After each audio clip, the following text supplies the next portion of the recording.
Part 1. Topic: Military veteran survives 2 combat deployment, came back home to his wife that wants open marriage. I am writing this because this is the worst pain and worst feeling I have ever experienced in my life. I guess I needed to write this story and maybe get some guidance from a community because books and therapy just don't feel like enough. For reference, we do not have kids. Here is my story. We have been married almost 13 years now and haven't been without our problems. I'm an emotionally closed-off Army vet with PTSD and she has her own anxiety issues. This led to a lot of not communicating our needs over the years and assuming what the other is thinking. September 2020, I get a call from my mom saying that my grandmother's cancer has returned, and she has maybe days left.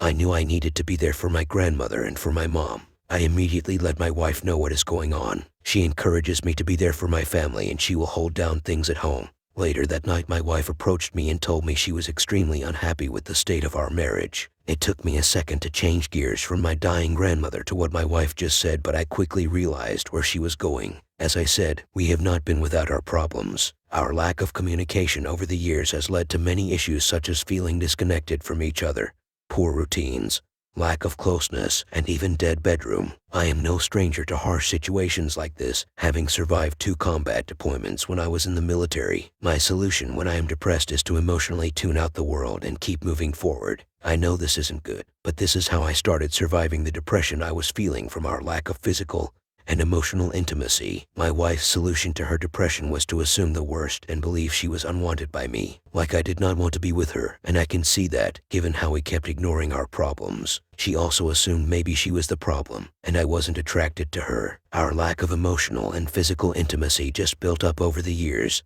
and we each became too afraid to bring it up and rock the boat. When it finally is brought up, we have big fights and then try therapy or a book or something. This led to talking about feelings equals fights. So, back to that night, she told me she was unhappy with the state of our marriage, and she couldn't take it anymore. She wanted me to really think about what I wanted while I was out of state to be with my grandmother. She said she was so unhappy with the lack of intimacy that she was even considering an open marriage. I told her I was extremely unhappy with the lack of intimacy as well, and I believed that both of our needs were not being met and neither one of us ever brought it up. I told her I was not interested in an open marriage and said we can find some way to repair our communication. I promised her that while I was away, I would think hard on the reasons why I was so emotionally tuned out a lot of the time, and I wanted her to think about the reasons why she didn't communicate with me. We agreed to this. While I was out of state to be with family in crisis, I started journalist at night trying to get in touch with myself. My days were spent sitting with my mom next to my grandmother in her hospice bed. It was all a lie. When I got home after burying my grandmother, things were immediately weird. My wife and I had not communicated very much while I was away. She needed space, as much as I needed her while I was dealing with the loss of my grandma. I tried to be respectful. After 2 weeks of being home, early in October 2020, I was suspicious of my wife. She was always on her phone texting with her guy friend. Her phone never left her sight. She was distant from me in a way I had never felt before. I decided just to look at the phone records and see if I was making something of nothing. There it was, an 8-hour phone call the day I flew out in September, followed by over 1,000 text messages that ranged from daytime into the late hours of the night. Since our phone plan was in my name and I owned the account, I had everything back up to the cloud and always meant to turn that off but never did. I made the dive. It took me 3 days to go through everything I found, and I had to do it in private. She was having an affair. It started prior to me even leaving. The woman I never thought would ever do something like this. The worst part was it wasn't only a sexual affair, it was also an emotional affair. She fell in love with her AP. Where I failed to be an emotional person with her, some other person swooped in. I approached her and at first, she denied everything. When I told her I had her text and pictures backed up, she admitted it. She said she would not break contact with her AP, and that would be a deal breaker. This hurt even worse. I was in so much pain I shut down completely. I started individual therapy through the VA to try to cope, and she continued on with her AP. She was unsure if she wanted to try with me or leave me for her AP. For the next 2.5 months I begged her to break contact with her AP.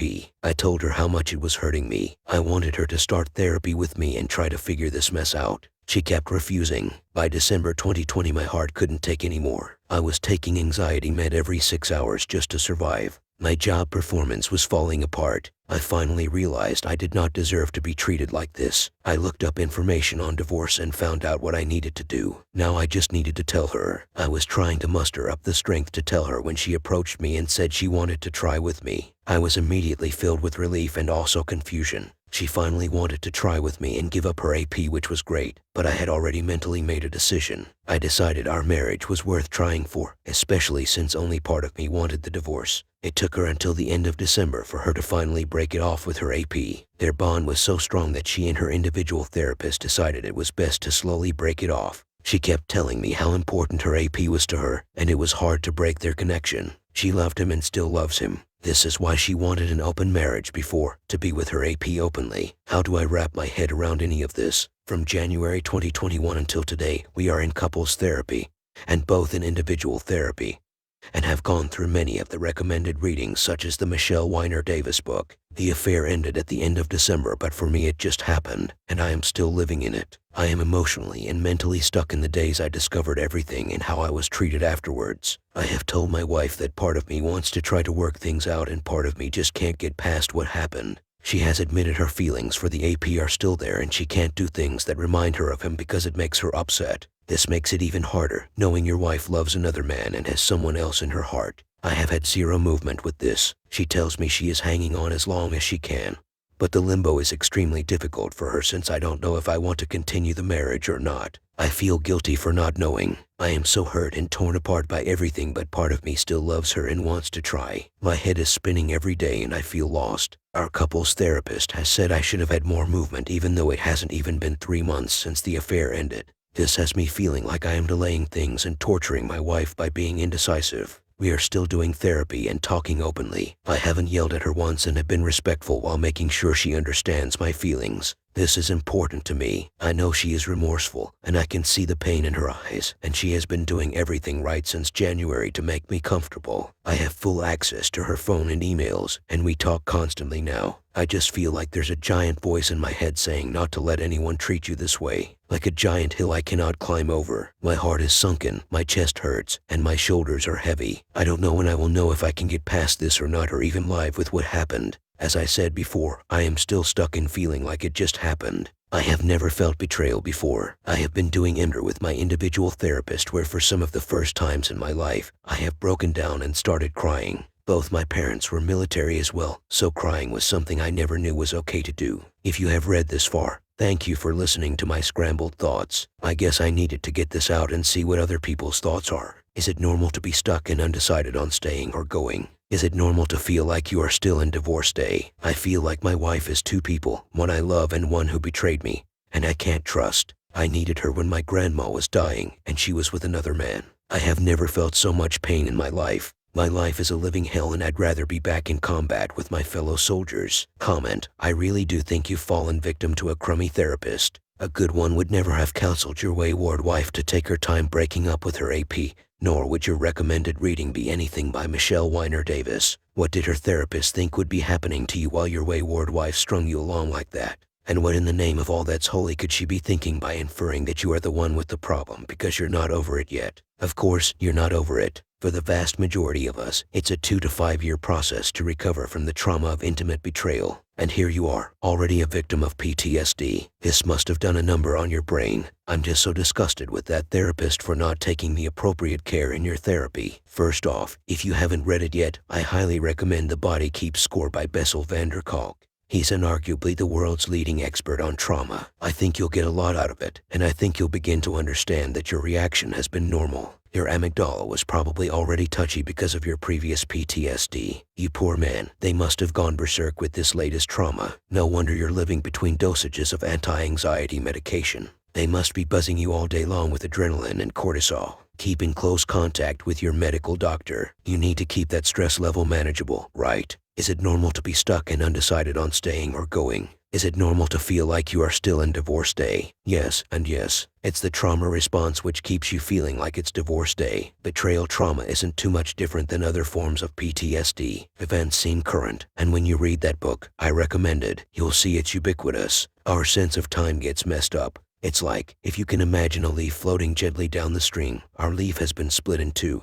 with one half floating with time and the other stuck to the bank where our trauma occurred. It makes everything seem kind of surreal. In terms of the normalcy of ambivalence, yeah, crazy normal. Even those of us who choose reconcile aren't really all in for quite some time. We may go with it in a fake it till you make it way, but yeah, one foot's out the door, and that's healthy. It takes time to know for sure if our wife will turn it around. Hell, they just ripped off their face right in front of us and showed us a monster we didn't know existed. It would be nuts to trust them without reservation afterwards. And once again, I'm so mad at your therapist for suggesting otherwise. What a quack. You're uncomfortable, and you're going to stay uncomfortable until your wayward wife remediates the poor character which allowed her to say yes to perfidy. She needs to take real responsibility for that without blaming it on you, or your marriage, or your sex life, or anything else. None of this is your fault. Cheating is 100% about the cheater. You were in the same marriage she was, and you didn't cheat. It's about character. It's about the gap between a wife's stated values and their actual deeds. Your wayward wife has a but in her core value of fidelity. That is, she believes in fidelity, but not if she's unhappy or whatever. You see how that works, right? You and I don't have a but. In our core value of fidelity, we have a so. That is, we believe in fidelity, so we don't put ourselves in risky situations with people of the opposite sex. This is the boundary. We build these boundaries around our core beliefs in order to protect them.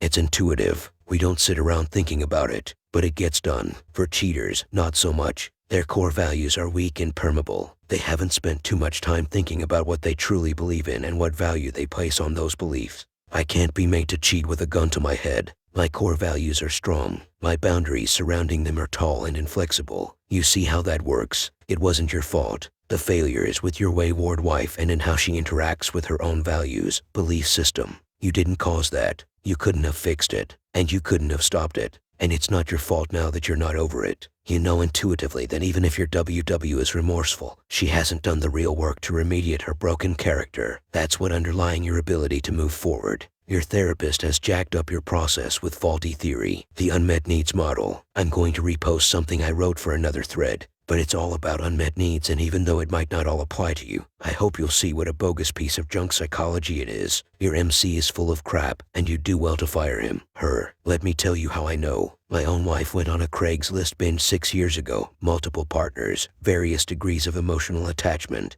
He even thought he was in love at one point. But 10 years before that, I'd caught him out in some online shenanigans. PRN, cybersex, emotional affair, etc. In fact, I caught him out only 2 weeks before a planned meetup. I'd already seen an attorney before I confronted him, and I was bent on divorce. But he pretty much cried his way out of it, and I settled on MC. As you might have guessed already, we two were bamboozled with the unmet needs model of therapy, which sounds so reasonable. I upped my wife game and did my best pick me polka. But within a couple of years, he was right back at it behind my back. By the time we reached the 10-year mark, he had screwed up his nerve to go live and in person on Craigslist. Of course, I was pretty shocked, as you might imagine. I thought we were good. I thought his needs were met. Damned if I hadn't been turning myself inside out for a decade to make sure. Right? The more I thought about it, the more I revisited what I knew about the unmet needs model, the less it made sense. I was doing everything right and he still chose to cheat. Here's the fly in the unmet needs ointment. Healthy adults don't need to be validated. They validate internally. Healthy adults are self-fruitful in the matter of contentment and life satisfaction. And when things come up which make them unhappy, they address the cause and solve the problem. OTOH, the vast majority of cheaters cheat because they're seeking external validation. They are not emotionally healthy. They can't do it on their own. They've got a hole inside them, and no amount of external validation will fill it. Certainly, the old and familiar validation of a spouse doesn't get the job done. Our kibbles are stale and boring. They don't create enough adrenaline anymore to make the cheater feel special. It's like getting an attaboy from your mom, right? This is old pop spy which is still being taught in schools and still selling books. But it's BS. Nothing you can do can make another person throw away their core values and do something that's in this kind of opposition to good character. If you're a person who believes in fidelity, who values fidelity, you don't cheat. End of story. Because when we truly value something, we protect it. The cheater has a but in his value system. That is I believe in fidelity, but not if my needs aren't being met. For people like you and me, we have a so in our value system. That is, I believe in fidelity, so I don't put myself in risky situations with the opposite sex. This is the boundary we create organically. We don't sit around planning it out. It just happens because it's innate to our character to protect what we value. The cheater doesn't have those boundaries because he doesn't really honor his values. He only claims to. I'm not saying that your marriage is over or that your wife can't change. What I am saying though is that this unmet needs model is not going to challenge him to clean up his flawed character. In fact, it allows him to offload responsibility onto the marriage and onto you. It's not your job to make him feel. It never was. It's his job to control his feelings. You could have been doing everything exactly perfect for the entire length of your marriage, and he would still have cheated. Because there's nothing in his character stopping him, and he has no coping mechanism to fall back on when he feels invalidated, inadequate, unappreciated, etc. It's his job to see that his needs get met. Sometimes that might mean negotiating with you, say if it's about sex or about the division of labor in your home, etc. But sometimes it might mean that what he sees as a need is unhealthy in an adult, like external validation through attention and flattery. MCs are there to treat the marriage. The marriage is the client. So, of course, they're going to talk about communications, resentments, and expectations. The MC doesn't want to alienate anyone, so he's looking to find balance on both sides. But marriages don't cheat. People do. The only way your WH is going to make a change that safeguards against further perfidy is by correcting his need for external validation and becoming an emotionally healthy adult whose deeds are as good as his word. No excuses, just honoring the things he claims to value. For that, I would recommend I see with a therapist who is well versed in adultery. The last thing any newly minted BS needs is to walk into an MC's office, believing that they've come to safe harbor, and being handed a copy of the 5 love languages or some other unmet needs gobbledygook. It would be really nice if we actually did have the power to control our mate by giving them acts of service or words of affirmation. But sadly, we aren't gods who can stop a cheater from seeking out her choice of adrenaline rush and new kibbles. Although this kind of pop spy suggests that their behavior is somehow our responsibility. The more you dig into this ridiculous line of thought, the more absurd it becomes. Anyway, sorry for the lengthy post. Nothing fries my ass more than seeing new BSs being sold this bill of goods. Anyway, I know I posted a tome, but my advice to you is to fire the bad therapist and get in with someone who is trained. And even then, beware of that unmet needs jargon. You want someone who puts the responsibility for cheating 100% on the cheater, because marriage don't cheat. People do, and when they do, they need to dig deep and find out why they allowed cheating to be a choice. You might also add Not Just Friends by Shirley Glass to your reading list. It's a good book, and her work on boundaries through her walls and windows technique is invaluable. Remember that leaving is also a viable option. No cheater is owed a second chance. Sometimes, when you've ruled out everything else, the cheating was just a deal breaker. Some people are built like that, and there's no shame in it. The best bet is to take your time and keep your options open until you really do know your own mind on that. Strength to you as you process, and don't let those therapists push you around. You are enough, and you intuitively know what's working and what's not. Trust yourself. Original poster, thank you for your book recommendation and for the long response. I really appreciate you taking the time to explain your points. Everything is surreal. I am barely functioning at anything right now, just trying to do what I think is right. I'm normally pretty healthy but can barely exercise or eat right. It feels like years have passed and I have aged myself. Comment, fall back to your military training and experience. This is a war more than a battle, and wars take time. Right now, nobody can tell you how this will end, but it will take time. If you don't take care of yourself, you won't have the stamina or ability to see this through. You know that from the military, the importance of preparing, training, pacing yourself, nutrition, sleep, active duty, and rest and recreation. If you can then start exercising, even a 30-minute walk will help. Take care to eat, preferably healthy, but anything nourishing will do. Drink, preferably water, but stay off booze. A beer won't kill you, but strictly limit your consumption. Be mentally awake, sinking into the blues. Keep mentally active to snap out of it. Rest and rest like you are off duty. If you are having a hard time sleeping, get some mild sleeping aids. You as a rested, fed, and fit man can much better handle the tough times ahead. Original poster, thanks for this reminder. I am in a fog of poor exercise and poor nutrition, and part of me wants to go buy alcohol, but I have resisted. I have started to talk walks with my wayward wife, and I'm slowly trying to do some pull-ups and push-ups, but everything just seems pointless and tiresome. Is extreme exhaustion a normal part of this too? I feel so mentally tired and sometimes just want to pretend none of this is happening. Comment, sorry for the situation you are in. First of all, everything you feel is normal. This is one of the worst traumas a person can experience. Nothing can be an excuse for cheating. This is 100% your wayward wife's stupid choice, and she did it in the worst possible way, at a time when she should comfort you for your grandma's loss. Worse, she turned this into an opportunity to enjoy her affair with her AP comfortably. I don't know the person you love, but you have one wife, and this is her. She shows her personality by her acts. And about her affair, do you know when and how it started? Who the AP is he married or not, etc.? It was bad that she suddenly said she wanted to try again when you were going in the right direction after the initial shock was over. Do you know the reason for that when she was so in love with her AP?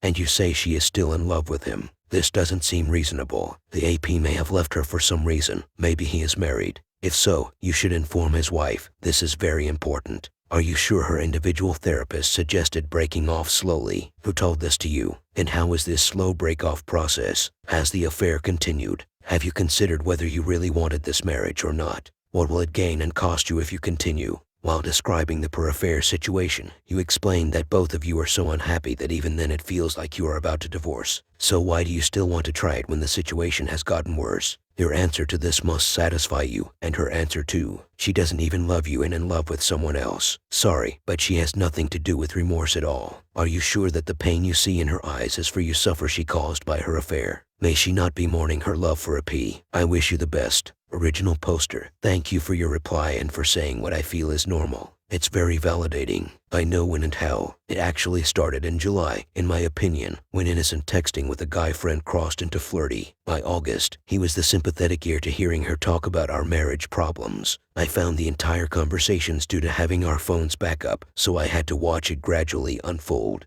The AP is not married as far as I know. My wayward wife told me this was the plan created by her therapist since the break-off would be painful. I immediately said this was wrong and it angered me. It was everything I could do just to hang on at this point. The break-off process was slow.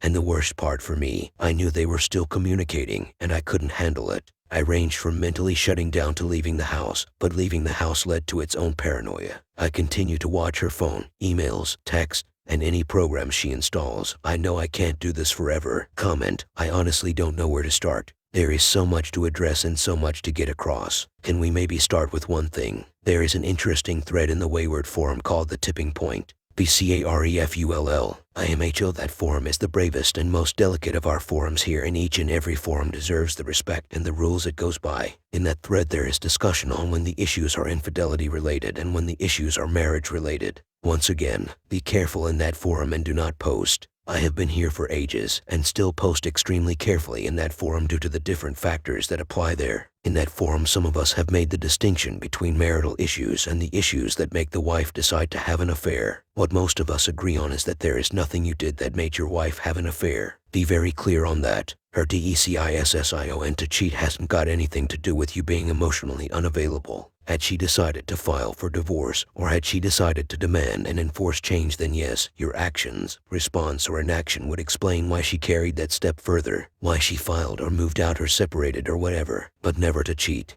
To put it in context, having an affair would be like responding to a Canadian Army unit accidentally straying over the border into Alaska by nuking Toronto. It's not a blame game. It's more that no matter what you do and no matter what you change, then if she doesn't work on her internal demons and if you believe that your actions made her cheat, well, she will cheat again. She needs to totally 100% own the decision to cheat. Notice how I hammer on the DECISSION. This too needs to be clear. You both have to realize she had options. At some point she decided to cross some line into infidelity. Decisions are fine, even wrong decisions. But it's when we think things just happen where the problems occur. Just like she decided to cheat, she can decide to not cheat. There might have been steps on that decision, a glance, a brushing of hands, a holding of hands, a coffee date, a kiss, but still, a decision. Once again, 100% accountability. Be very careful about what she says about her IC. I think this is a pitfall many of us BS fall into. IC is for her. When she comes home from a session, then it's imperative that she follows the guidance offered.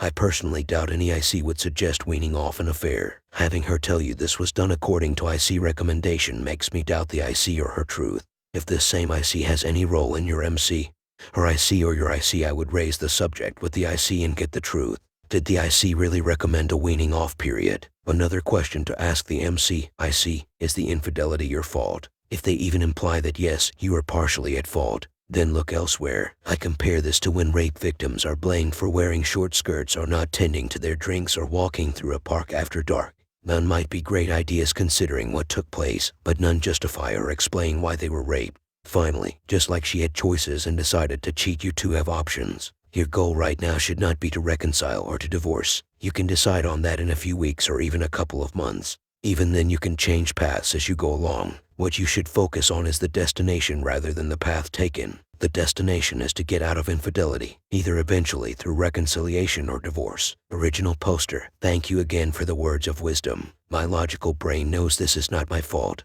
but I have been shouldering responsibility anyway for some reason. My wayward wife hasn't been blaming me. I think my state of depression has me doing this. I have expressed my displeasure with her IC many times. Our MC is a different therapist, and my IC is different, and through the VA, my 99 is working on EMDR with me to help me cope with this trauma. I appreciate this very much. I am so paranoid by making wrong decisions and putting unneeded pressure on myself. I need to breathe and allow myself to feel everything and process everything. It's really helpful to hear this from other people in the same or similar situations. I will focus on my EMDR work and try to get out of the divorce day feeling for now and try to not focus on all the other 1,000 things floating in my head. Maybe this will help me not feel so crazy all the time. Comment, is extreme exhaustion a normal part of this too? Yes, it sounds like you've sunk down into a chemical depression, so I hope you're getting screening treatment for that. Imagine the amygdala of your brain instructing the release of things like adrenaline and cortisol into your body over and over again,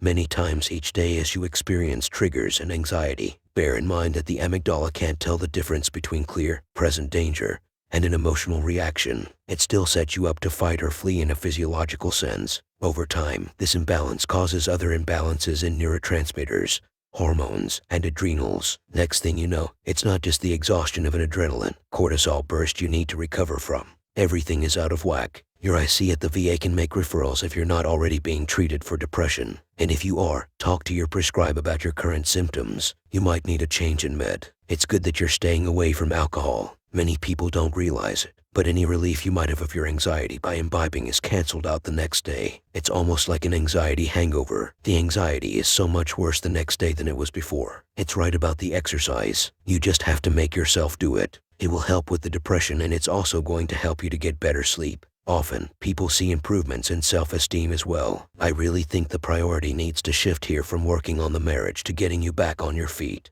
I'm not saying that you should throw in the towel. I'm just saying that getting you healthy needs to come first. Toward that end, maybe talk to your doctors and tweak med or whatever needs to be done, and concentrate on self-care, meaning proper nutrition, hydration, exercise, and continued avoidance of alcohol. You're doing EMDR and that's good, but it's also draining because it's an immersive therapy. So, special care to make sure that you're having a period of rest, relaxation, and positivist after each session. If you're not already journalist, consider giving it a try. Basically, you just pour all the poison, uncensored, onto the page. Follow each entry with some optimistic positives. It can be anything which makes you feel happy, birdsong, the smell of fresh coffee or newly mowed grass, an affirmation that caught your eye. Anything, so long as it's uplifting. You're training your brain to search for optimism. You've got time to work out all the other stuff, and I'm not suggesting that you stop, only that you prioritize strengthening yourself. If you've got an inner critic yammering in your ear, try challenging his aspersions. That's basic CBT, right? Cognitive behavioral therapy. Our inner critic is all about making us feel bad, and he tells lies to get it done. Challenge those lies with the truth. Follow up with supporting facts. That is, your inner critic says that you are at fault for your wayward wife's adultery. Don't just take that lying down. You know that you don't have control over other people's choices. You know that you have no say over whether they honor their stated values or commitments. You know that there are always other options. She could have talked with you honestly about the outside attraction. She could have insisted on counseling. She could have packed a bag and left. But she didn't. She chose to cheat, to deny you of agency on a decision which affected your life. That's on her. Every time you catch your inner critic wailing in your ear about one of your alleged failings, challenge it with the truth. It's so important when you're caught in a depression to lift yourself up, because if you allow that unhappy voice in your ear to keep you down, you'll be extending the length and depth of depression. The body and the mind are connected. You'll see that clearly in van der Kolk's book. So, just like the military advice Bigger gave you, double down by posting sentries and keeping your inner critic at bay. He's not there to help you. He's there to make you wallow and give up.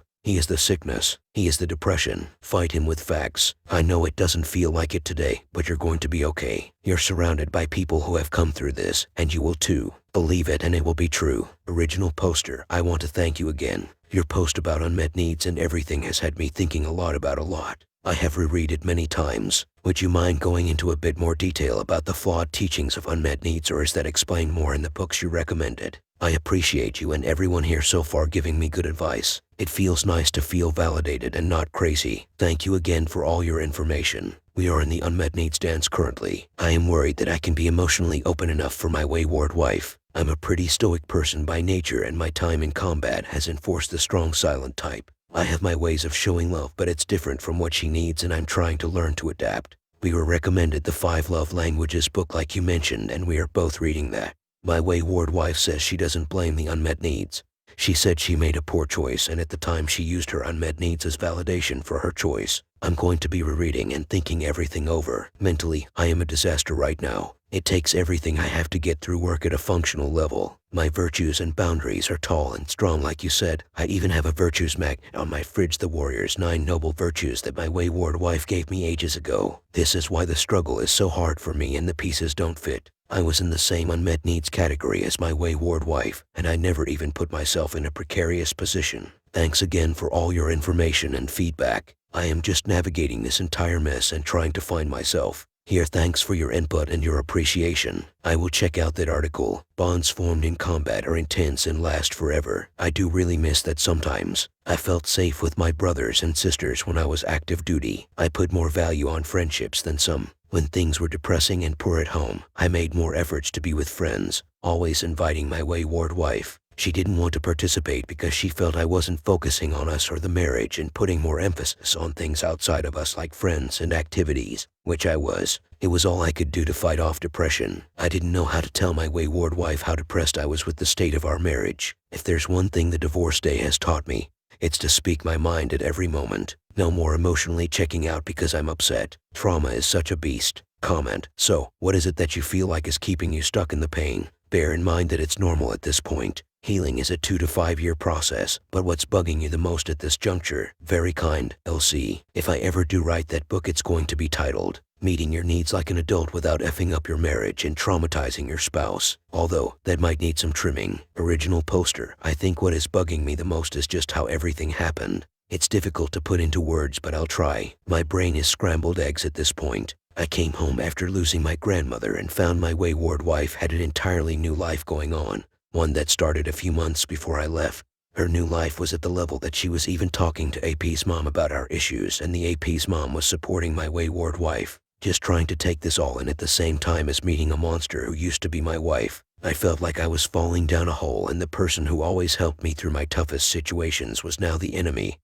and couldn't pull me up. I am stuck feeling like I can't forgive and can't forget this. I know this event did a number on my brain because I am having war dreams again that I used to have after I got home from Iraq in 2005. These dreams only occur in times of immense stress, and it's always the same dream with slight changes. I feel paranoid and unsafe and on guard all time because I can't handle getting hurt like this ever again, and I'm afraid of it happening again.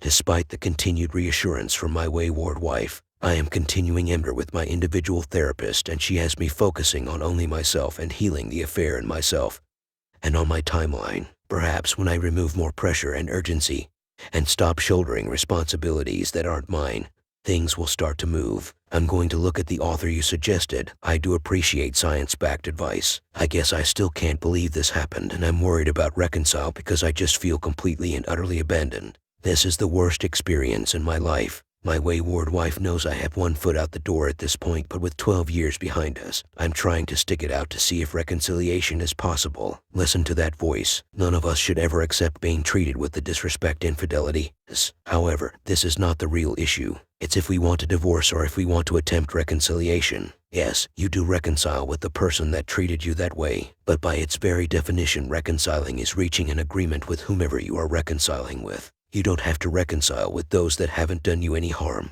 If you and your wayward wife reconcile, then it's not an acceptance of that she did this to you, nor is it in any way or form telling her that it's okay to have an affair. I have told you this is a war. During wars, individual skirmishes and even individual battles aren't necessarily important.